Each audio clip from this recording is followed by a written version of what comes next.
మొత్తం తెలంగాణ అంతా గంజాయి గంజాయి గంజాయి, ఎక్కడ చూడు గంజాయి. నిన్న మేము సంజీవయ్య నగర్ పోయినాం. సంజీవయ్య నగర్ పోతే రాత్రి 11 గంటలకు ఒక యువకుని కత్తులతోని పొడవడానికి ప్లాన్ చేస్తుంటారు.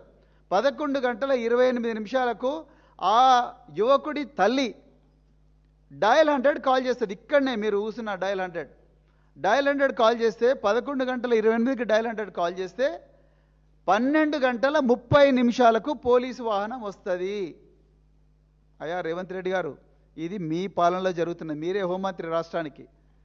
11:28 కాల్ వస్తే 12:30కి పోలీసు వాహనం పోతే అప్పటికి యువకుడు 8 కత్తిపోట్లు చచ్చిపోయాడు. అందరు గంజాయి దాగున్నారు. అక్కడ ప్రజలు ఏం చెప్తున్నారంటే, సార్ ఇంతకుముందు ఎప్పుడు ఈ పరిస్థితి లేదు, తెలంగాణ అంతా కూడా గంజాయి వ్యాపించింది, అందుకొరకు ఈ గంజాయి బారిన నుంచి తప్పించుకోవడం కోసం మేమే సీసీటీవీ కెమెరాలు పెట్టుకున్నాం. వీళ్ళు గంజాయి తాగిన వాళ్ళందరూ అటు సీసీటీవీ కెమెరాలను ధ్వంసం చేస్తున్నారు, మా అమ్మాయిలను చెడాయిస్తున్నారు అని చెప్తా ఉన్నారు.